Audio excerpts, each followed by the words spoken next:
Cuando hay una conversación pendiente entre un director de logística y un presidente de la empresa, todo el comité directivo es afectado por esta conversación. Wow, es que uno no se da cuenta de la relevancia y la importancia que tiene no resolver esas Exacto. conversaciones a tiempo. Y entonces, ¿qué tiene que hacer uno? Pues, nos dice solamente tiene un impacto más allá de estas dos personas, tiene un impacto genuino Sistémico, totalmente. claro, en un sistema.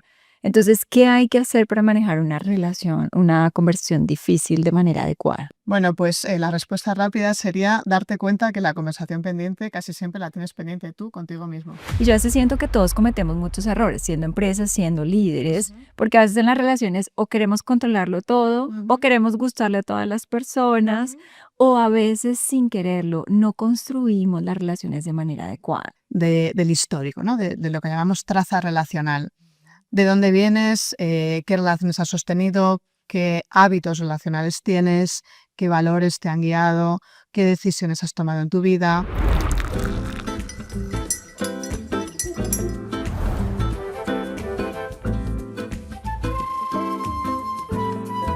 Hoy vamos a hablar de un tema crítico para nuestro liderazgo, cómo podemos construir relaciones, identidad, pero sobre todo generar impactos de nuestra reputación. Y para eso ese cafecito nos lo vamos a tomar con una experta como Esther Trujillo. Ella es experta en cultura, identidad y construcción de relaciones empresariales, así que este cafecito va a estar maravilloso. Bienvenida, Esther, a Caféxito. Muchas gracias, Carmenza. Un placer estar con vosotros aquí. Bueno, Esther, yo estoy y soy apasionadamente de la relevancia y la importancia que tiene construir relaciones dentro de nuestro entorno profesional. Pero ¿cómo llegaste tú a ser experta? Porque has trabajado y trabajaste muchos años en ambientes corporativos súper importantes como Telefónica, grandes corporaciones españolas. ¿Cómo llegaste entonces hoy a ser esta experta en relacionamiento empresarial? Bueno, pues mira, recogiendo lo que se dice siempre que cuando las cosas salen como a ti te gustan es un éxito y cuando no es una experiencia, pues la experiencia tiene que ver con muchos años de trabajo en empresas multinacionales, donde yo he gestionado proyectos de responsabilidad social, de transformación, de cultura, de ética y cosas parecidas, y donde lo que he aprendido es que el ser humano es muy resistente al cambio, es muy difícil cambiar hábitos y culturas en las organizaciones, y al final, después de mucho tiempo trabajando en organizaciones, pues de alguna forma entendí que no se trata de hacer, se trata de ser. Por eso llegué al concepto de la identidad, ¿no? No se trata de hacer responsabilidad social, se trata de ser responsable. No se trata de hacer sostenibilidad, se trata de ser sostenible. Y en ese camino pues me empecé como a interesar por cómo se forma la identidad de las organizaciones y bueno, en paralelo también de las personas, sobre todo de las personas que tienen responsabilidad directiva en las organizaciones, ¿no? Cómo se construye la identidad y ahí bueno, terminé conectando con que hay un peso muy grande de lo relacional. Es decir, tus relaciones construyen tu identidad. Desde el inicio hasta el final. Cada día las relaciones que tú sostienes y a nivel de organización es lo mismo. La organización también se relaciona con sus diferentes públicos, stakeholders, con sus proveedores, con sus empleados, con sus clientes. Se va formando la identidad, ¿no? Y en eso estoy, ¿no? En aplicar métodos que permitan revisar, comprender y reconstruir la identidad de las organizaciones, pues bueno, pues para una mejor responsabilidad y una mejor ética de las Y organizaciones. me encanta eso que dices de la identidad, construyes las relaciones y de las relaciones construyes la Sí. reputación. Entonces al final hay una conexión perfecta, pero parte mucho de esa capacidad genuina que tenemos de relacionarnos. Y yo a veces siento que todos cometemos muchos errores, siendo empresas, siendo líderes, porque a veces en las relaciones o queremos controlarlo todo, o queremos gustarle a todas las personas, o a veces sin quererlo no construimos las relaciones de manera adecuada. Ajá. ¿Cuáles serían esos secretos que tú has visto que Ujú. funcionas a través de toda la metodología, todo el sistema que tú usas para construir relaciones que realmente perduren? Bueno, pues el secreto, digamos, que tendría que ver con un proceso que es largo y que incluye una primera parte de análisis del histórico, ¿no? De lo que llamamos traza relacional. ¿De dónde vienes? ¿Qué relaciones has sostenido? ¿Qué hábitos relacionales tienes? ¿Qué valores te han guiado? ¿Qué decisiones has tomado en tu vida? ¿Qué has buscado conservar y qué has priorizado en tu vida? ¿Qué experiencias vitales has tenido? ¿Qué momentos de impacto han ocurrido en tu vida? Y un concepto que es muy poderoso que son las personas referentes. ¿Quiénes han sido tus personas de referencia y qué legado te han dejado? Y esto que aplica a la persona también aplica a las organizaciones. También hay personas referentes en las organizaciones, también hay experiencias. Las organizaciones pasan por momentos de crisis, por momentos de éxito, por fusiones, por despidos masivos, lo que sea que está ocurriendo en la organización. Todo eso va marcando como una impronta, ¿no?, en la organización. Y es como esa primera parte que llamamos traza relacional o legado relacional. Y eso hay que analizarlo porque lo que está en el pasado te puede permitir, te puede facilitar o te puede dificultar la experiencia del futuro, ¿no? Y eso hay que tenerlo en cuenta, hay que analizarlo y hay que tomar conciencia, ¿no? Hablamos de conciencia relacional, bueno, de dónde vengo relacionalmente. Ese sería como un El primer momento, punto. ¿no? Pero acá, ¿cómo hacemos? Porque me encanta lo que estás diciendo y es que yo creo, y te lo digo por mi propia experiencia personal, que uno viene cargado de muchas, tú dices, backgrounds o simplemente creencias con las que nosotros hemos alimentado ese ecosistema relacional. Yo, por ejemplo, siempre pensé que para mí era difícil hacer relaciones, siempre fui una persona muchísimo más reservada, más callada, por muchas situaciones familiares, pero la realidad es que a mí me costaba eso y en eso me escudé. Y de alguna forma, durante muchos años me costó genuinamente construir relaciones profesionales porque tenía miedo de alguna manera mostrarme en ese entorno profesional. Y me enfoqué muchas veces en la parte mucho más técnica, en los resultados y menos en la construcción de relaciones. Desde tu opinión, ¿qué tanta relevancia tiene para una persona en un entorno profesional la construcción genuina de ese ecosistema relacional del que mencionas? Bueno, tiene muchísima importancia porque esa red de relaciones, en primer lugar, es lo que te va a permitir conseguir tus objetivos. La consecución de los objetivos que se marcan las empresas, los equipos o las organizaciones o las personas no depende solamente de la persona o del equipo o de la organización, sino que hay todo un entramado de personas necesarias y stakeholders necesarios alrededor de la consecución de un objetivo que tú tienes que incorporar, ¿no? Hablamos del concepto que es la interdependencia. Es decir, cuando tú en una organización tocas el aspecto empleado, eso repercute en el cliente y cuando tocas el aspecto cliente, eso repercute en el proveedor. Y toda esa red invisible es una red relacional que muchas veces no queremos ver, a veces no queremos verla, no la vemos o no la queremos ver, pero que condiciona muchísimo la consecución de los resultados. Entonces, en las organizaciones siempre hablamos, no es hacer una gestión relacional para que todo sea muy bonito, es para conseguir los objetivos que la organización necesita, ¿no? Hablamos de eficiencia operativa relacional, porque cuando las organizaciones no avanzan o cuando no se consiguen los objetivos o las personas no avanzan, debajo está lo relacional. Y muchas veces no lo percibimos, ¿no? Tenemos en el Instituto Relacional un propósito que dice, hacemos visible lo invisible. Entonces, ¿qué hacemos? Levantamos qué está ocurriendo relacionalmente, porque muchas veces tienen los procesos, los sistemas, las estructuras, las ERPs, todas las herramientas Pero la tecnológicas del mundo, relación y simplemente aquello no no se mueve, ¿no? funciona. Y cuando no se mueve es porque lo relacional no está fluyendo. Funcionando bien. Exacto. Bueno, nos estás diciendo algo que es muy potente porque a veces nos enfocamos tanto en establecer el proceso, el ways of working, el framework y todo lo que hacemos siempre en todas las compañías, pero se nos olvida al final que somos personas y que como personas tenemos que gestionar eso.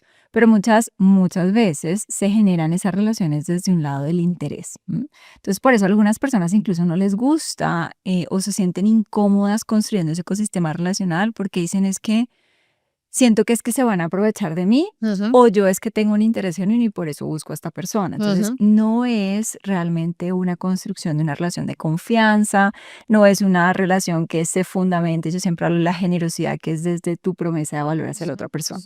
Entonces, ¿cuáles deberían ser esas características de ese tipo de relación para que genuinamente funcione y genere esa atracción positiva dentro de una empresa?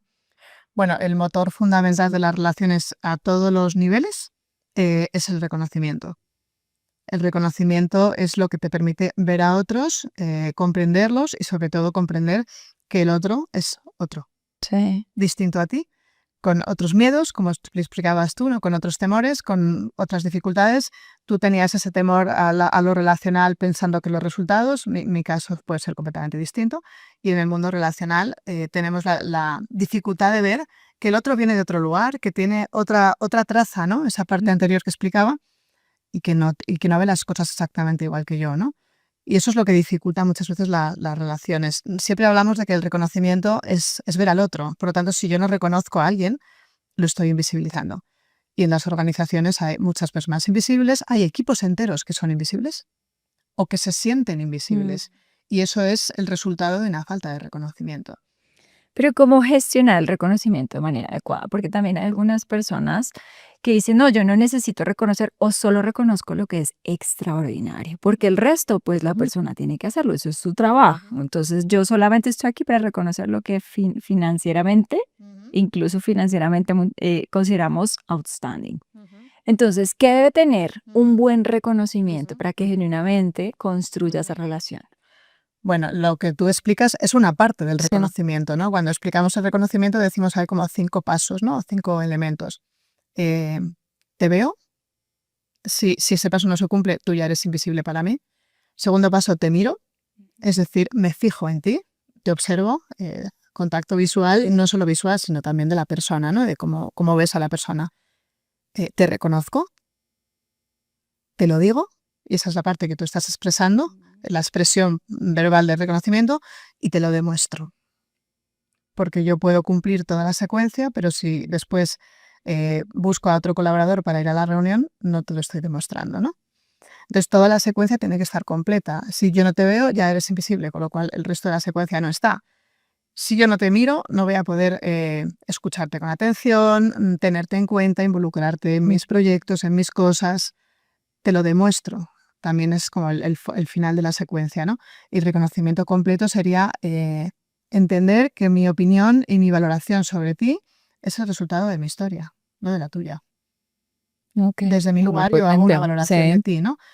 Y el reconocimiento incluye otro aspecto que es el reconocimiento necesita estar compensado con los límites.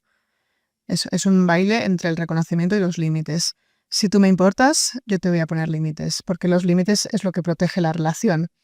Entonces, si yo no te pongo límites, la relación no se puede sostener en el tiempo. Las relaciones donde no hay límites no se pueden sostener en el tiempo. Pero es Y que a una forma veces de da, reconocer es corregir también. claro, pero es que a veces da miedo poner límites. Vamos a poner el ejemplo de algunas personas que estén en su trabajo y dicen, bueno, ¿yo cómo le pongo un límite a mi jefe? ¿Cómo hago? Porque a mí me importa esa relación. No sé si soy tan visible para mi jefe, si realmente está demostrando eso, pero a mí me cuesta poner un Ya. límite porque tengo miedo a afectar no solo la relación, sino a eso que tanto busco, que es el reconocimiento a mi jefe, llegue de la manera inadecuada. ¿Cómo entonces establecer esos límites en relaciones que Sí. sabemos nos importan mucho? Bueno, tiene que ver con el lugar que ocupas tú en esa relación y dónde crees tú que estás en esa relación, ¿no? Sí. Es tu dificultad. Pero si realmente quieres conservar esa relación, o sea, el empleador le pone límites al empleado y el empleado le pone límites al empleador porque los dos quieren conservar la relación, ¿no? Si no pones esos límites, la relación se puede deteriorar. Otra cosa es cómo pones los límites, ¿no? Ahí ya entraríamos como a ofrecer herramientas. Por ejemplo, trabajamos mucho con la asertividad. Bueno, cómo decir no. Decir no no es un gesto agresivo si se dice de la forma adecuada. Entonces también a veces las personas no tienen las herramientas necesarias. Y ahí ya es un mundo como de capacitaciones y skills, donde Que hay que empezar a lo que tú desarrollar. necesites, que necesitas Claro. aprender a poner límites, ¿vale? Quieres poner los límites, pero te cuesta hacerlo, ¿vale? Pues aportamos herramientas y metodología para que te resulte más sencillo poner herramientas, ¿no? Y por lo general la gente cuando prueba, bueno, he puesto el límite y no ha pasado nada. En realidad es tu Es temor que a veces a que... tenemos miedo de poner el Claro, límite porque como no sabemos qué va a pasar, entonces uno dice mejor no lo hago, pero tiene razón en que cuando a veces tomamos, yo a veces digo esa valentía que se requiere para construir una relación y establecemos un límite, nos damos cuenta sí, que lo que pensábamos que iba a pasar no exacto. pasa. Eso es. Entonces empezamos a ganar confianza, decimos, bueno, tal vez incluso estoy Bien, ganando posicionamiento eso es. adecuado y establecer ese límite simplemente me deja en una posición de mayor fuerza Exacto. con esa persona. Esto que dices es muy importante porque en los procesos de evolución relacional siempre decimos que las acciones tienen que ocurrir en la zona de bajo riesgo, pequeña dificultad y pocas consecuencias. Es decir, si tú vas a entrenarte en la puesta de límites, Claro, sí, no lo vale, hagas con pues el presidente de la exacto, no empresa. hagas el primer gesto, no lo Sí, hagas en el máximo nivel de sí, dificultad. claro. Entonces, si las personas empiezan a hacer, es como, yo como me gusta el deporte, pongo siempre mi ejemplo, tú no comienzas con una mancuerna de 12 kilos, comienzas con una de 1 kilo. No, tienes que entrenarlo. Eso Es como es, estás se ganando entrena, músculo es para algo que que se poco a entrena. poco lo vayas haciendo mejor. Y sobre todo si tú lo entrenas y ves buenos resultados, tú te vas a empoderar para seguir caminando por ahí, ¿no? Pero siempre empezando como en la zona de baja dificultad y pequeñas Creo. consecuencias si sale mal, no estamos haciendo un drama, ¿no? Sí, eso es verdad. Entonces el reconocimiento, nos dices, es súper importante dentro de la construcción de las relaciones. ¿Qué tanto peso tiene el manejo de conversaciones difíciles dentro de la construcción de la relación? Bueno, el tema de las conversaciones pendientes, nosotros decimos siempre que lo más importante es que la conversación pendiente no está pendiente entre tú y yo, está pendiente para todo el sistema. Todo el sistema está afectado por la conversación pendiente. Cuando hay una conversación pendiente entre un director de logística y un presidente de la empresa, todo el comité directivo está afectado por esta conversación. Wow, es que uno no se da cuenta de la relevancia y la importancia que tiene no resolver esas Exacto. conversaciones a tiempo. Ok. Y entonces, ¿qué tiene que hacer uno? Pues, nos dice solamente tiene un impacto más allá de estas dos personas, tiene un impacto genuino Sistémico, claro, totalmente. en un sistema. Entonces, ¿qué hay que hacer para manejar una relación, una conversación difícil de manera adecuada? Bueno, pues la respuesta rápida sería darte cuenta que la conversación pendiente casi siempre la tienes pendiente tú contigo mismo.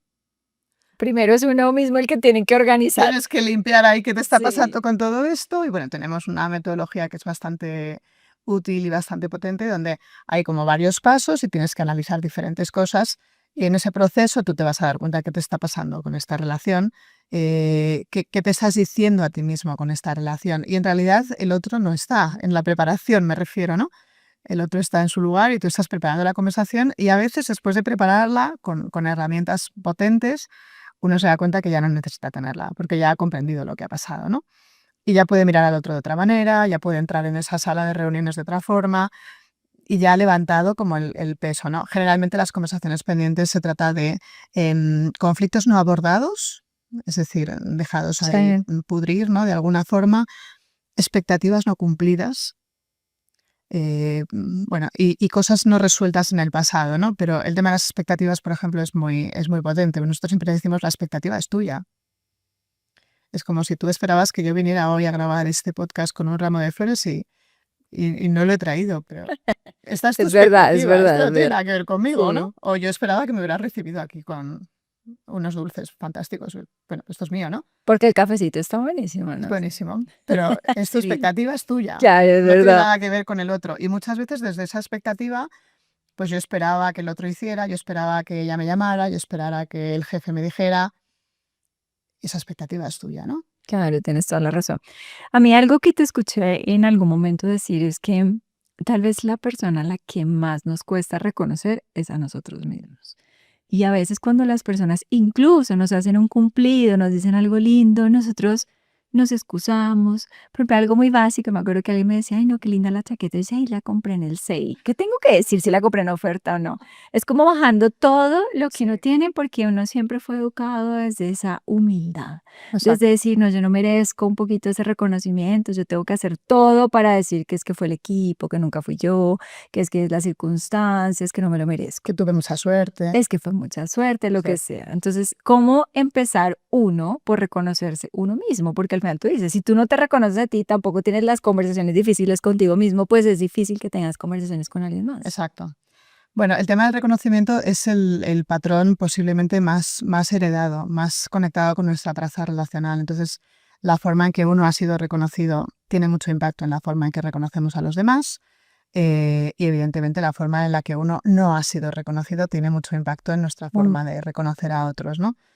Y probablemente, o sea, yo diría que tú no puedes dar algo que no has aprendido a dar. No que no has recibido, que también, ¿no? Pero que no has aprendido a dar. Pues si tú has crecido en un entorno donde no se expresaba el reconocimiento, no se reconocía, o por ejemplo se exigía siempre más, siempre más, siempre puedes hacerlo mejor. Este es tu patrón de reconocimiento, ¿no? Es el que tiene más vínculo con el aprendizaje más anclado, ¿no? En tu forma de relacionarte. Entonces eso tiene mucho que ver con el pasado, pero también se puede modificar y también se puede trabajar en ello, ¿no? Trabajábamos con unas mujeres, con una compañera en España. ¿Qué haces cuando alguien te reconoce en público? Ah, no, no, no, no, yo, pues esto que explicábamos, ¿no? Es como escupir el reconocimiento, no, he tenido suerte, ha sido el equipo, o no, es que me costó muy barato, tal, o bueno, fue una coincidencia. Todas estas excusas que damos para no aceptar el reconocimiento tienen que ver con lo que reconocemos o no reconocemos. ¿Y a qué nos damos derecho, ¿no? ¿Y a qué nos damos Ujú. permiso? Si tú tomas la secuencia que te he dicho antes en primera persona, tendrías que decir, me veo, Sí. me miro, me reconozco, me lo digo y me lo demuestro. Serían como las 5 secuencias, ¿no? tiene que ver con, cuando digo me lo demuestro, pues por ejemplo, cuánto me priorizo, cuánto aparecen siempre las necesidades de otros antes que las mías y me dejo para el último lugar. En algunas personas, en algunas organizaciones también, esto se lleva al extremo. Por ejemplo, las organizaciones sociales de personas que están en primera línea de trabajo social con inmigrantes, con personas maltratadas, con presidiarios, donde trabajan tanto con el sufrimiento del otro que se olvidan del suyo. Claro. Y hemos visto, ¿no? Personas que terminan muy deterioradas por esa Porque situación, los ¿no? están al final Porque no se ven. dando ese espacio. Y entonces, bueno, en ese modelo de reconocimiento, como digo, tiene mucha conexión con la traza y con el legado relacional, pero también se puede trabajar en ello. Claro. Y Entonces, si alguien me dice en la calle algo, me dice, no, que me encantó eso, tengo que decir simplemente gracias. Gracias. No tengo que responder nada más, no tengo que minimizarlo, simplemente bueno, tengo yo creo, que yo diría, aceptarlo. desde la honestidad, si Sí. te parece que estuvo muy bien, tú puedes decir gracias, o puedes decir no, no fue fácil, o sea, o he trabajado muchas horas para esto, Sí. o puedes decir, bueno, no considero que esté tan bien, porque igual hay que ser honesto con ese reconocimiento, ¿no? Si lo merezco o no lo merezco, siento que no lo merezco, pues también puedo decir. Pero el problema es que uno muchas veces siente que no lo merece, pero Ya. por lo mismo, porque sus creencias y su autoexigencia es Claro. tan constante que uno piensa que lo que está haciendo es que es lo que hay que hacer, no hay que reconocer nada porque es que este es mi trabajo. Entonces yo creo que también hay un eje Claro. muy interno Sí. y tú partes mucho de eso y es que al final desde esa esencia interna es que yo genero esa proyección de mi identidad y la identidad es la que construye Sí. la relación. Tenemos un programa, por ejemplo, de liderazgo Sí. que está elaborado como en 4 fases. Y la primera dice liderándome a mí mismo, Claro. donde trabajamos todas estas cosas, ¿no? Donde muchas veces las personas de los equipos directivos desbloquean lo que les está pasando porque se dan cuenta de lo que ocurre en ellos, ¿no? El segundo módulo es liderando al equipo, el tercero es liderando la organización y el cuarto es liderando el ecosistema. Entonces vas creciendo en tu modelo de liderazgo, abarcando mayores modelos y se va haciendo más amplio el modelo, pero si la parte inicial No funciona, es que funciona. siempre todo parte por nosotros mismos. Antes de que hablemos un poquitito más desde el ángulo de la empresa, me gustaría también profundizar en algo que tú dices, porque tú hablas mucho de esa conservación dentro de la relación. ¿Qué es lo que quieres conservar? ¿Qué es lo que no quieres conservar en una relación? ¿Qué es lo que tú generalmente, desde tu experiencia, sientes que las personas, los profesionales, los ejecutivos quieren conservar o más pelean por conservar en una Ujú. relación profesional? Todo, quieren conservar todo y ese es el principal problema. No se puede tenerlo todo al final. Exacto. Tienen el deseo de conservar cosas sin renunciar a nada. Y esto es muy difícil.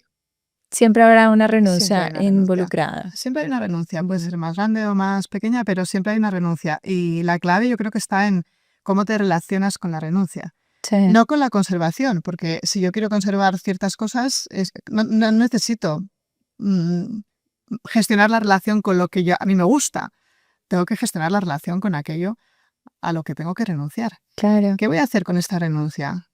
Entonces, pongo un ejemplo del mundo de la responsabilidad social, porque es un ejemplo que lo muestra bastante bien. Por ejemplo, con el tema de la responsabilidad en la cadena de suministro de una organización.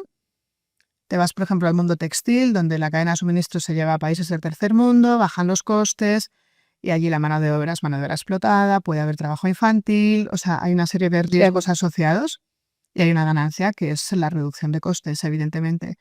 No lo puedes tener todo.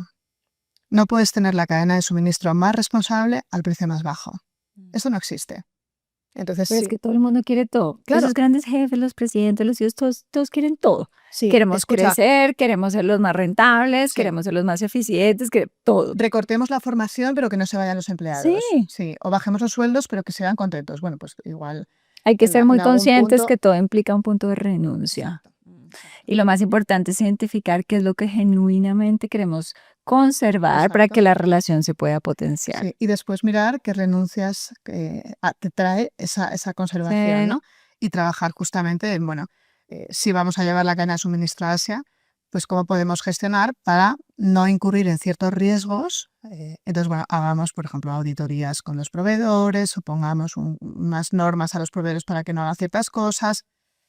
Regulemos el Claro. equilibrio entre lo que tengo, por eso ayer mostraba como una balanza, ¿no? El equilibrio entre lo que quieres conservar y lo que necesitas aprender a renunciar. Ok. O sea que generalmente hay una renuncia atrás. ¿Y cómo reconstruir una relación que está dañada? Ujú, Muchas personas cuando llegan a mí, por ejemplo, dicen, no, es que tengo una relación muy mala con mi jefe. ujú. ¿Cómo entonces uno puede partir de ese proceso de reconstrucción para que sea realmente al nivel de eficiencia que tú dices y de Ujú. construcción positiva la relación a futuro? Bueno, detrás de una relación que no funciona puede haber muchísimas cosas. Puede haber Sí. conversaciones pendientes, puede haber un tema de reconocimiento. O sea, la persona que a ti te genera una mala sensación o no te gusta, te cuesta relacionarte, Sí. esto tiene que ver contigo, no tiene que ver con el otro, ¿no? Entonces ahí igual tienes que mirar, pues, qué tiene el otro. Dándote una receta muy básica y muy rápida. Por lo general, cuando alguien te molesta, no te gusta, tiene algo que a ti te falta. Ok, eso O es tiene duro algo que tú tienes y no te gusta de ti. y no te gusta. Entonces, a mí siempre me han dicho, piensa o enfócate en algo que admiras de esa persona, porque generalmente uno, por más que uno no le guste, no le caiga bien, o entonces no encuentro como esa forma de generar esa conexión, pero siempre hay algo que admiramos en la otra persona, para Claro. tratar de enfocar sobre lo Ujú. que yo siento puede generar un proceso de construcción positivo. Entonces, cuando tú dices, generalmente cuando una relación no funciona es porque hay algo o que no Ujú, me gusta a mí que veo reflejado, o que simplemente algo que claramente no quiero mantener en esa ujú. relación. Entonces, el primer punto es enfocarse tal vez diferente y después, ¿qué hacemos? Que sigo me enfoco y ahora, ¿qué Bueno, no, hago? aquí te diré que en el mundo profesional, en el mundo de las empresas, sobre todo, hay una realidad que creo que a las personas con las que trabajamos les despierta mucho, ¿no? Cuando les decimos, no te tiene que gustar la gente con la que trabajas. O sea, no los tienes que querer. No te tienes que ir con ellos a cenar. Tienes que poder trabajar con ellos. Entonces tú puedes poner el reconocimiento en un plano profesional donde simplemente yo reconozco qué valor aportas tú al proyecto, en qué eres bueno, Sí, dónde sumas al proyecto y desde ahí me relaciono contigo, en la tarea. Es decir, la relación se tiene que tener limita, una parte de reconocimiento porque tú aportas algo, ¿no? claro. Y entonces tenemos una relación profesional, donde no necesito reconocer más que qué aspecto profesional valoro de ti, cuál es tu singularidad, cuál es tu complementariedad para el proyecto, para el equipo, y desde ahí me relaciono. Y siempre decimos, con todas las personas que trabajas tienes relación, solo con algunas tienes vínculo. Y esa es Ok. una Es diferencia una diferencia importante. muy importante que no Sí. todas las personas logran entender. Y no tienes que forzar tener un vínculo, porque ahí es donde igual la relación se enquista, ¿no? No necesitas gustar a todo el mundo ni que todo el mundo te guste a ti. Ujú. Yo trabajaba con un directivo en España que tenía 4 directoras en su equipo y tenía el empeño de que ellas tenían que ser amigas. Y eran 4 mujeres totalmente distintas. Claro. Y yo le decía, no, pues si no, que ellas No van vayan a ser juntas de amigas, compras o a sí. cenar, a ti no te convierte en un mejor Sí. líder, ¿no? Pero él pensaba que sí, que el hecho de que ellas fueran amigas, Amigas. pero hacen bien el trabajo, se coordinan, se Sí. comparten la información, cumplen los objetivos, Sí, pero les falta, listo. pero es que muchas personas piensan y sufren, ¿ah? Porque dicen, es que no logro hacerme amigo de mis, por ejemplo, de las personas de mi equipo, o no logro ser amigo de mis compañeros o de mis pares. Y tratan de forzar eso Exacto, de la exacto, manera inadecuada. exacto. Entonces me vuelvo la persona que invito a almorzar todas Ya, las semanas a mi equipo ya. para tratar de fortalecer la Y entonces amistad. me siento rechazado. Claro, o los invito a mi casa para que conozca a mi familia, cuando la verdad es que las personas tampoco quieren ir a la casa del jefe a conocer a No, su familia. Entonces, hay que entender muy bien esa sí, diferencia entre relación y vínculo que nos exacto, estás diciendo, porque en un entorno profesional no necesitas exacto. vincularte con No, las con personas todas para las que las personas. cosas funcionen. Y además el vínculo, Sí, ¿sabes cuándo se demuestra? sí. Punto. Cuando terminas la relación profesional. Si después se mantienen Exacto, conectados o no. exacto.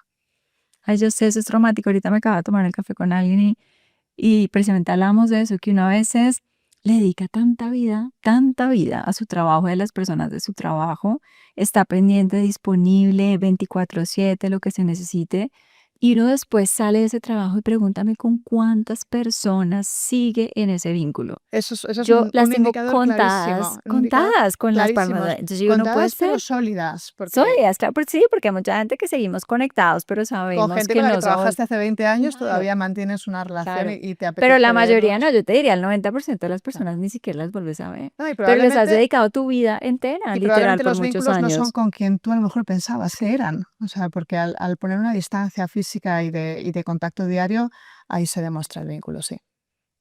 Bueno, eso creo que nos deja una señal muy importante y también es no forzar, entender que incluso a veces en la diferencia la relación se puede Eso construir es. porque al final profesionalmente cada uno aporta valor desde Eso un es. ángulo distinto y enfocarnos solamente sobre lo que nos sirve, los podemos admirar o lo que esa persona está genuinamente Eso aportando a es. nuestro equipo. Ok. Ahora, ¿cómo es el caso desde una empresa? Porque yo siempre digo, las empresas las forman sus líderes. Entonces, una vez dice, es que esta empresa ha cambiado mucho. Yo digo, no, es que la empresa, lo que pasa es que le cambiaron los líderes, que Ajá, son los que al final influyen toda la cultura de una totalmente. corporación. Entonces, cuando tú trabajas entonces con empresas, ¿cómo construir ese ecosistema relacional para las empresas y Ujú, cuáles son esos errores que a veces las empresas cometen ujú. cuando están en ese proceso de construcción? Bueno, nosotros trabajamos mucho con un concepto que no es el de líder, es el de referente, que es un concepto, tiene un pequeño matiz. Bueno, líder es aquel al que la gente sigue, ¿no? Etimológicamente, Sí, de la palabra lead de sí. inglés, al que la gente sigue, ¿no? Pero los referentes para nosotros es un concepto distinto. Un referente es alguien, si tú piensas en tus referentes de la infancia, personas que han sido referentes para ti, yo te preguntaría, ¿cómo te hacían sentir esas personas? Uno de tus referentes profesionales que has tenido en el pasado, ¿cómo te hacías sentir cuando trabajabas con él? Pues yo tengo 2 grandes referentes que Ujú, yo de todas maneras hablo, fueron mis grandes mentores. Tengo una mujer que fue mi jefe cuando yo inicié un poquito todo ese mundo corporativo, y ella fue una persona, yo digo que era muy maternal, ok, protectora, era una persona exigente, pero estaba siempre ahí, siempre dándote la mano, siempre dándote el consejo, muy desde un lado, muy de cuidar y de sí, proteger. ok. Y después tuve otro que fue un líder completamente diferente, muy fuerte, dominante, autoritario, que realmente exigía al máximo nivel para sacar lo mejor de ti.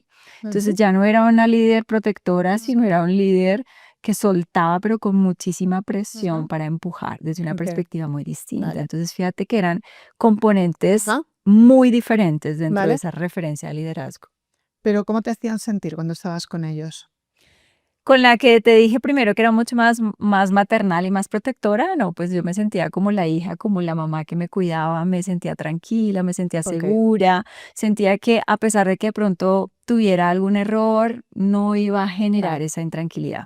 Con el otro líder me sentía reconocida porque sí se encargaba de reconocer abiertamente en público todas las cosas, entonces para mí era como, yo a veces digo esos shots de dopamina porque tú sabes que si estás Ujú, haciendo las cosas bien vas a ser muy reconocido, pero me sentía nerviosa, me ok, sentía intranquila porque a veces decía, no sé si lo que estoy haciendo es suficientemente bueno. ok. Era una persona que aunque la quiero mucho y la admiro mucho, siempre recordaré la primera presentación que le envié un viernes para una reunión el martes, creo que era, me devolvió el domingo a las 5 de la tarde con un mensaje que decía, es la peor presentación que he visto en mi vida a una persona en el nivel suyo. Así. Y yo dije, pero un domingo a las 5 de la tarde, o sea, yo no pude ni dormir, la rehice completamente. Yo decía, pero ¿por qué no le gusta? ¿Qué es lo que le falta? Entonces era un estrés Ya. y una angustia que aunque me dio mucha fuerza para Ok, mejorar, ok, genuinamente me generaba intranquilidad. vale.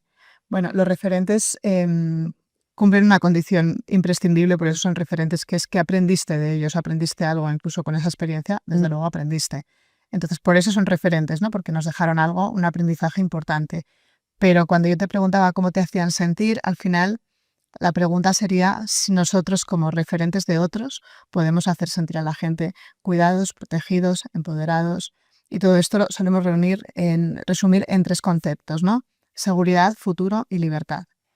Es decir, si yo me siento seguro en el trabajo, me siento capaz, eso tiene que ver con el Sí. futuro, y me siento libre de ser quien soy, que no necesito ser distinto para ser valorado o reconocido.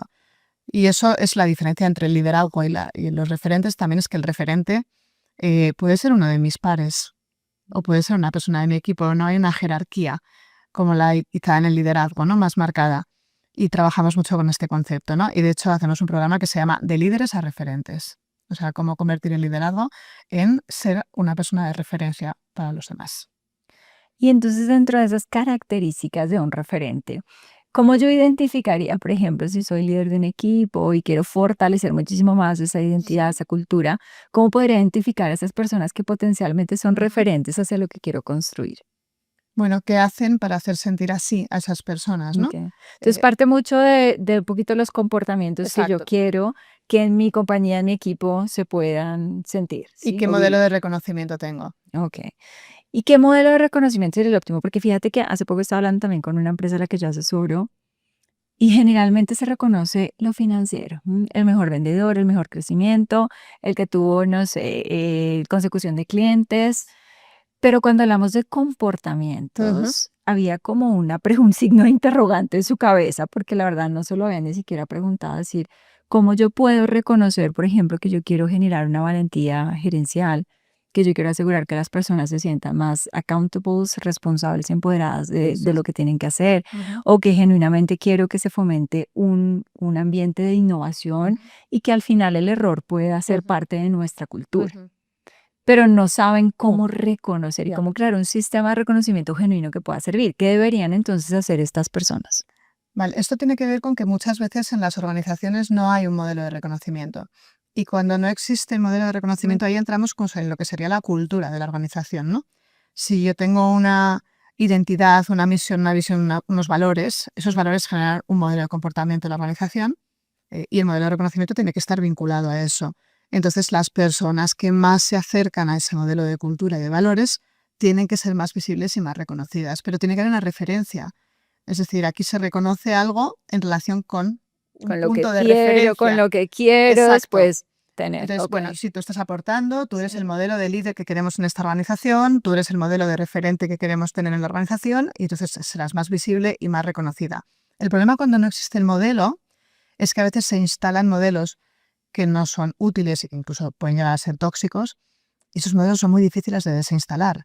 Por ejemplo, hemos trabajado en organizaciones donde lo que se reconoce es a las personas que se sacrifican y se inmolan por la organización y trabajan 16 horas. Y No. entonces resulta que el que se va a su casa a su hora, pues no es una Y persona, puede ser excelente o puede ser lograr un los apestado, y objetivos. puede llegar a ser un apestado incluso. Claro. Entonces, ese modelo al final se va fijando porque aprendemos cómo se reconoce en esta organización. Entonces, yo tengo que hacer esto para ser reconocido. ¡Wow! Me están poniendo un modelo de reconocimiento aspiracional que para mí o sea, me puede llevar a decir yo aquí no quiero estar porque yo no Claro. quiero. Pero eso sucede cuando no hay un modelo. Entonces, muchas veces en los procesos de transformación cultural, el reto es generar un modelo de reconocimiento sano donde la gente pueda saber yo qué tengo que hacer aquí para ser reconocido. ¿Y qué no es reconocimiento aquí? Es decir, estos comportamientos también trabajamos mucho con los no comportamientos, ¿no? Aquí estos comportamientos no están asociados a nuestros No los valores, por lo queremos tanto no tener, no se aportan a permite. nuestra visión, por lo tanto estos comportamientos no los queremos ver. Y eso tarda un tiempo en instalarse, pero suele ser el problema que no hay un modelo escrito, no hay un modelo, y luego el reconocimiento tiene muchos planos, ¿no? Hablamos de reconocimiento social, económico, personal, profesional, o sea, hay muchos planos, ¿no? Puedes tener todos los reconocimientos del mundo, pero igual tu salario es una porquería y esto Sí, no es congruente, ¿vale? O puedes tener un salario magnífico pero no sientes el y no tienes reconocimiento. desarrollo profesional Claro. y no eres visible y no te tienen en cuenta. Es que encontrar ese equilibrio, que es lo que tú dices, es un Tiene poquito muchos esa planos. balanza entre lo que es y lo que no Eso es. es. Volviendo un poquitito al tema de esos jefes que son difíciles, ¿qué puedo hacer yo si mi jefe no es una persona que reconozca Ujú, genuinamente? Porque a veces uno dice, no, pues yo sí, yo reconozco, me encargo con mi equipo, con mis pares, he generado eso dentro de esa cultura que yo puedo ujú. impactar, pero es que mi jefe es muy distinto. ¿Yo cómo hago? ¿Debo entonces reconocer a mi jefe porque va a decir, porque me reconoce? ¿O cómo hago para que mi jefe en algún momento se dé cuenta que para nosotros es importante que nos haga saber que las cosas están bien? Bueno, yo creo que los reconocimientos no se piden, y no se tienen que interpretar, sino que hay que darlos directamente, ¿no? Yo no tengo que averiguar si a mi jefe le parece bien. Tengo derecho a tener pues mi evaluación anual, mis conversaciones de Claro. feedback. Es decir, igual no es un gran reconocedor, pero normalmente las organizaciones tienen momentos del año donde hay el one-on-one, donde tienes tu conversación sobre tus resultados y donde tú le puedes preguntar en qué puedo mejorar. Y muchas veces el jefe que no es reconocedor es porque su propio reconocimiento está eh, tambaleándose, ¿no? Entonces, bueno, es él el que necesita o ella la que necesita ese trabajo, ¿no? Pero se pueden tener conversaciones sobre qué valoración haces de mi trabajo, qué te gusta de mí, qué tengo que mejorar, qué te parece, qué tal. bueno, conversar acerca del reconocimiento. No sé si uno tiene capacidad de modificar el modelo de reconocimiento de sus jefes, pero ahí también la organización tiene mucho que ver, ¿no? O sea, ¿qué hace la organización con estas personas, ¿no? Ok. Antes de que sigamos hablando, porque estoy apasionada con todo lo que nos estás diciendo, yo tengo una curiosidad genuina por entender.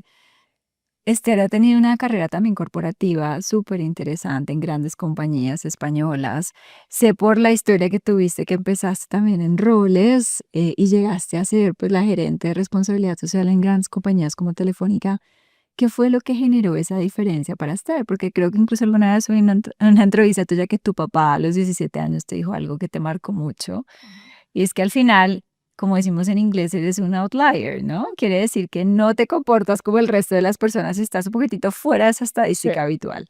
¿Qué fue lo que le funcionó entonces a Esther para construir esa fuerza profesional y para llegar a estar hoy donde está? Pues no sabría decirte el motor inicial. Yo creo que en algún momento de mis 30, yo tenía como muchas ganas de hacer, muchas ganas de descubrir. Y fíjate que yo cuando empecé a estudiar no sabía qué quería hacer en la vida, ¿no? O sea, la vocación llegó a los 30 y algo, cuando descubrí el tema de la responsabilidad social corporativa, que era un concepto que estaba empezando en España.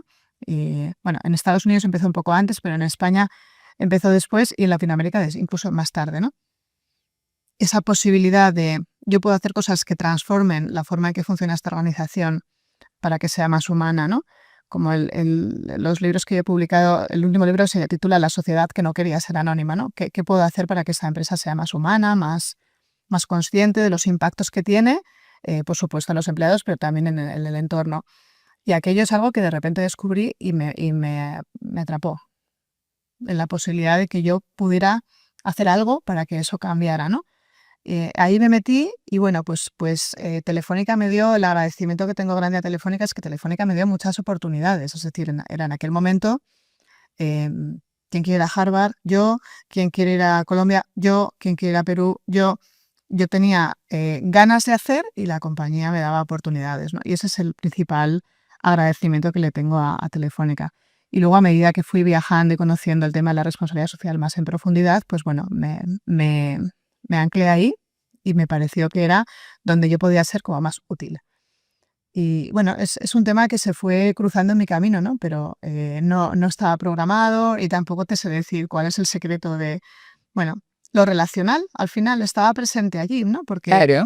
lo que pudimos hacer en Telefónica con la responsabilidad social, después en Meliá durante 4 años también, tenía que ver mucho con lo relacional. Entonces, por eso es como los colombianos decís una frase que a mí me encanta cuando decís no cómo estás, no cómo te lleva la vida.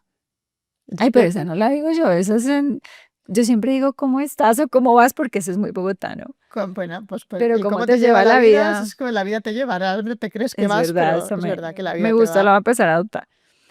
Y cuando tú dices un poquito, bueno, ahora eres autora, eres docente, estás en más de 7 universidades en España con un gran reconocimiento, yo creo que al final tiene que tener un legado muy fuerte que quiere construir. Ujú. Y tú incluso hablas de ese legado dentro de ese ecosistema también relacional y dentro de la responsabilidad social que tiene una empresa o que tiene un líder. Ujú. ¿Cuál es el legado que tú quieres construir? Uy, yo todavía no quiero hablar de legado porque me quedan muchos años de trabajo. Pero es que el legado se Esto, construye ya, con el tiempo, eso es sí. verdad. Bueno, yo creo que el poder transformar organizaciones y modelos de gerencia hacia un aspecto más ético. La ética es una cosa que a mí me preocupa, me ocupa y me interesa muchísimo. Y realmente cuando yo hablo de los temas de identidad, he llegado a los temas de identidad para entender por qué las organizaciones no son éticas, y es porque es un tema de identidad. No hacemos éticas, somos éticos o no somos éticos. Y todo esto al final para mí tiene que ver con bueno, pues un tema de ética y de valores. A mí me gusta pensar que las empresas pueden dejar atrás comportamientos que son poco éticos y modificar sus modelos, y que eso tiene un impacto enorme en todo su entorno. O sea, no es que la empresa sea ética porque qué bien que somos éticos, nos darán un premio y saldremos en el Best Place to Work o algo así. Es que esto tiene un impacto en todo el Genuino para sistema, los ¿no? Y demás. ahí está lo relacional de nuevo, ¿no? Y al final esa ética, esos principios, es desde dónde te relacionas.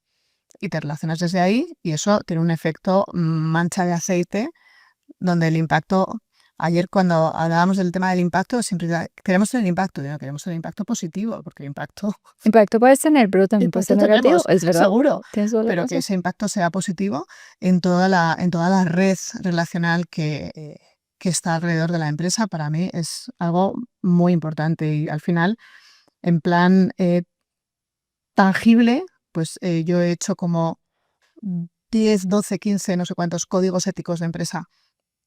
Cuando yo salgo de allí he dejado un modelo. Claro. Algunas veces ha andado muy bien, ha funcionado muy bien y otras veces no, pero ese es un buen legado, ¿no? Dejar organizaciones más conscientes en ese sentido, ¿no? Claro, es Menos algo que vas anónimas, menos construyendo, me anónimas. encanta, y no me encanta el título además del libro, porque tienes razón, y yo creo que no solamente para las empresas y las organizaciones que no quieren ser anónimas, sino para los líderes que tampoco quieren ser anónimos. Y ese concepto de responsabilidad social no es solo para las empresas, es para los líderes, Sí. porque genuinamente tenemos que construir, primero ser conscientes del impacto que tenemos en otros, y segundo, construir algo que permanezca y perdure. Y Exacto. eso nunca es el porcentaje de EBITDA o el crecimiento del año, sino que genuinamente es qué tanto estamos trabajando para Ujú. desarrollar a otras personas, qué tanto Eso es. estamos construyendo y creando caminos de desarrollo Exacto. para alguien más. Hablaste en algún momento de decir, bueno, si tú quieres mejorar tus relaciones en los próximos 30 días, vamos a hacernos ese reto aquí. Ujú. ¿Cuál es esa caja de herramientas que yo debería empezar a adoptar para decir cómo construir un ecosistema relacional que funcione? Bueno, el primer paso es la conciencia siempre. Si tú ya me dices, yo quiero construir un ecosistema de relaciones que funcione y que tenga un impacto positivo en las personas, y te diré, ya tienes una parte del camino andado. Sí. Porque es más difícil cuando uno llega a un lugar, a una organización y tiene que hacerles ver que lo que está pasando tiene que ver con esto, ¿no? Pero si hay ese punto de conciencia, yo creo que eso está ya muy... A partir de ahí hay muchas metodologías. Nosotros tenemos una metodología muy sólida que entra a analizar, a comprender qué está pasando en el sistema, pero sin la conciencia no hay metodología que funcione, ¿no? Y yo diría que hay que trabajar mucho el tema del reconocimiento, mucho. Hay que analizar qué estamos reconociendo actualmente en la organización y ver si eso nos está dando un buen resultado y si queremos seguir ahí y si queremos conservar ese modelo de reconocimiento. Bueno, hay una pregunta que a mí me gusta mucho hacer, es que, ¿qué podría pasar si seguimos haciendo lo mismo? Ujú. Aquí es donde estamos. ¿Y en 5 años dónde Sí, estaremos? que estoy perdiendo además si no estoy realmente capitalizando de manera clara esa misma construcción de las relaciones. Falta mucha reflexión. O sea, realmente las organizaciones están mucho en el hacer, hacer, hacer, hacer. En el contestar el siguiente email, sí, asistir a la siguiente reunión.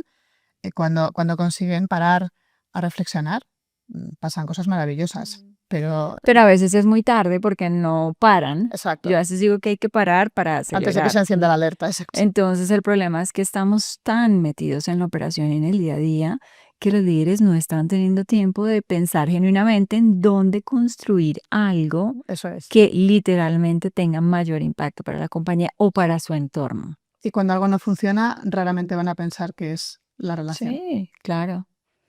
Y esa metodología de la que tanto nos hablas, sé que es una metodología que desarrollaste, que trabajas con todas las empresas con las cuales asesoras o los líderes con los que asesoras, y dices funciona mucho también en momentos de transición. ¿Qué pasa por la cabeza de una persona o de una organización cuando está en momentos de transición fuerte? Bueno, ¿qué pasa o qué debería pasar? ¿Qué estamos haciendo bien, qué no Bien. estamos haciendo bien, qué está dando resultado, qué no está dando resultado? Y es el momento de dejar atrás comportamientos o cosas, ¿no? Cuando uno transiciona su carrera profesional a otra organización, eh, arrastra todo lo que viene de la organización anterior, igual no sirve en la organización nueva, entonces es el momento como de hacer el reseteo, ¿no? De lo relacional, analizar cosas que nos han dado buen resultado y que tenemos que seguir haciendo, cosas que no nos han dado buen resultado y que tenemos que dejar de hacer. Y por último, la tercera variable de la que hemos hablado y que nos está funcionando bien y tenemos que proteger y no poner en riesgo. Porque aquello que nos está siendo valioso, no lo toquemos. Claro. No lo Y eso es toquemos. igual, si eres una persona o eres una empresa, funciona de la misma manera, Exacto, ¿verdad? exacto. Y porque yo siento que a veces cuando uno está en procesos de transición, lo más difícil es ese manejo de esa incertidumbre que viene con el cambio. Lo mismo si estás en una empresa, tienes una gran transformación, entonces tú sabes que lo más difícil va a ser acompañar a las personas en su emoción durante ese proceso de transición. ¿Cómo asegurar que las relaciones ayuden a manejar incluso esos ciclos emocionales de las organizaciones o los líderes? Bueno, las organizaciones son seres relacionales, igual que nosotros. Tienen miedo, tienen ira, tienen tristeza, pasan por fases de euforia, de alegría, de confort, tienen las mismas emociones y este aspecto emocional gobierna muchas veces los comités de dirección y están atrapados en una emoción que no les permite avanzar, ¿no? Pero ahí se ponen a hacer en vez de analizar lo que les está ocurriendo, ¿no? Igual que las personas, cuando estamos atrapados en una En la emoción muy emoción, fuerte, bueno, pues nos ponemos a hacer cosas, ¿no?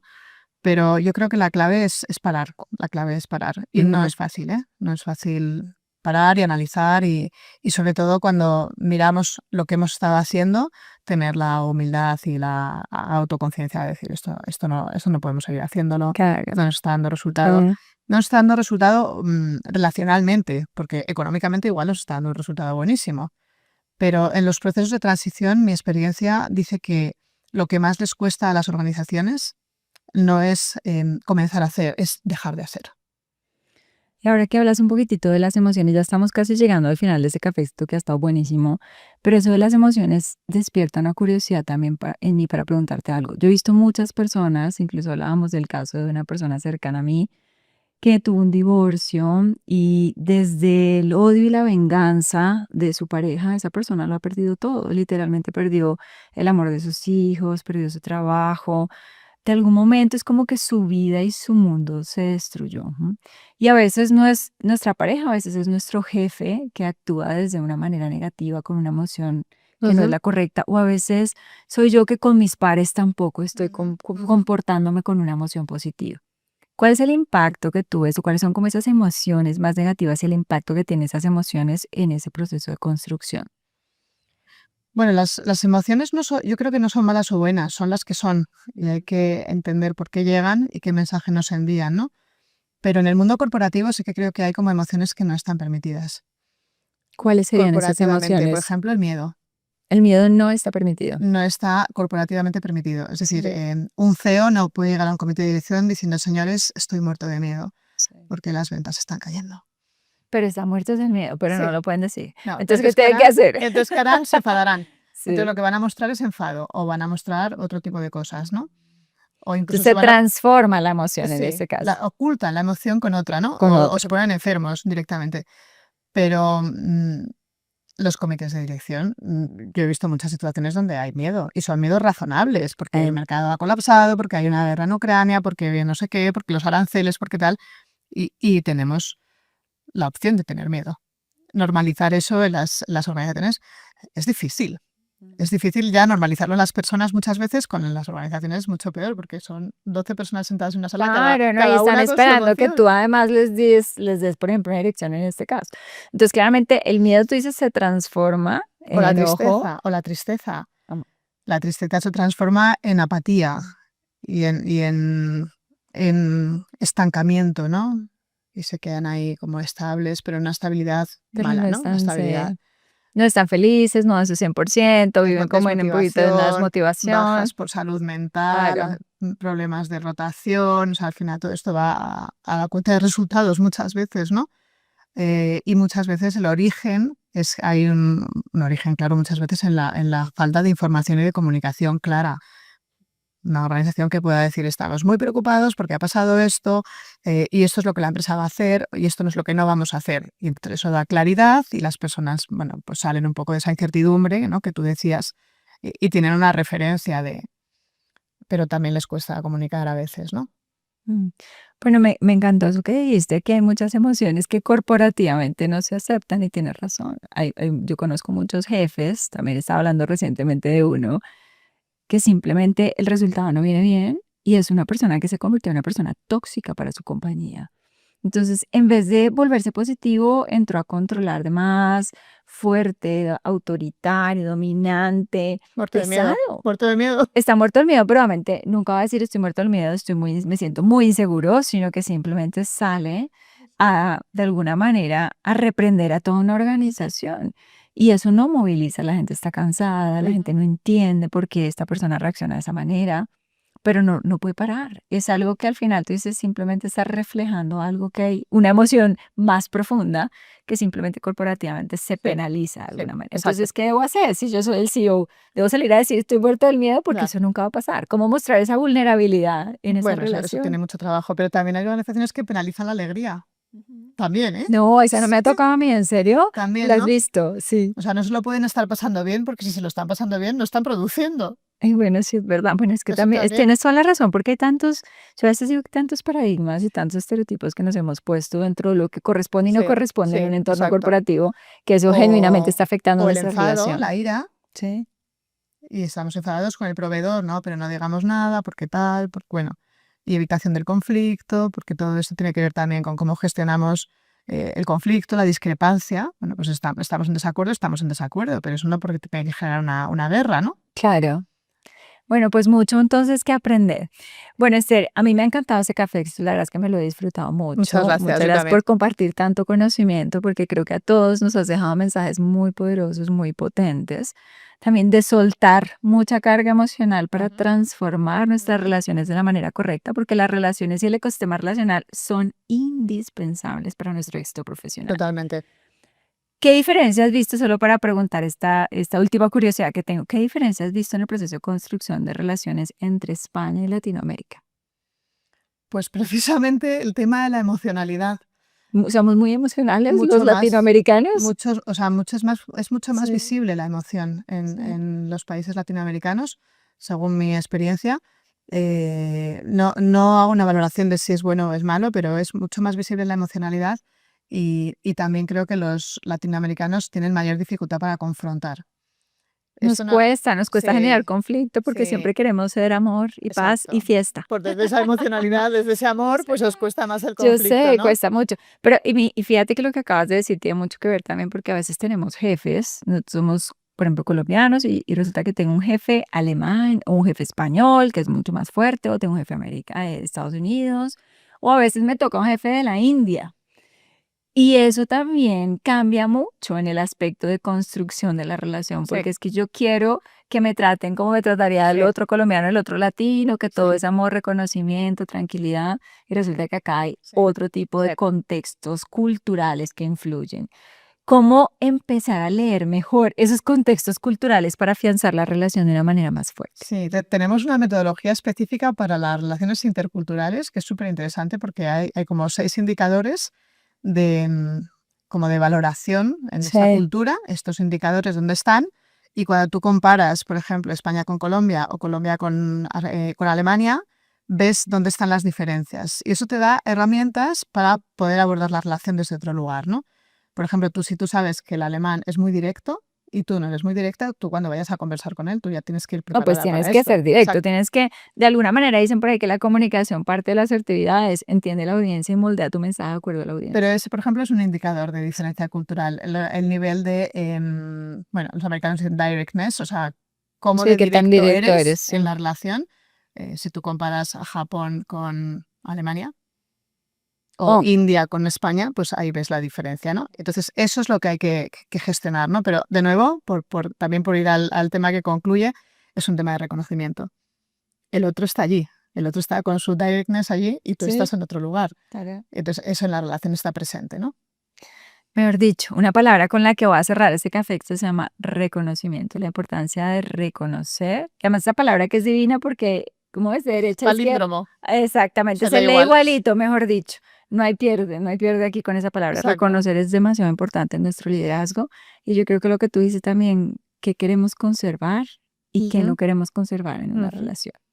Bueno, ¿tienes un mantra? ¿Quieres dejarle acá algún consejo, algunas palabras a toda la audiencia que nos va a estar escuchando No, en este enorme cafecito? agradecimiento a ti, Carmenza, a Colombia y deseando volver No, cuando pues sea posible. acá eres muy bienvenida y la verdad es que, bueno, nuestra audiencia que de todas maneras no solo es colombiana, sino es latinoamericana va a estar, yo creo que muy maravillada de todo lo que estás diciendo porque son consejos muy potentes, muy fuertes de lo que a veces no le ponemos tanta atención y puede ser la base fundamental de una empresa, una Sí, organización o de nuestro propio liderazgo. sí. Ok. Bueno, pues me ha encantado. Muchísimas gracias, guapa. Gracias, Muchísimas Esther, aquí por gracias. ayer aprendimos primera impresión, todo eso, después haremos otro podcast de esto, pero bueno, ha sido un gusto para mí Muchas tenerte. gracias. Muchísimas gracias. Y ustedes ya Gracias. saben, si les gustó ese café éxito, pueden suscribirse al canal, compartirlo y recuerden que aquí vamos a estar siempre compartiendo información para formarnos como líderes con alto impacto, con presencia, con influencia y con un gran legado. Nos vemos en el próximo café éxito. Chao, chao. Gracias.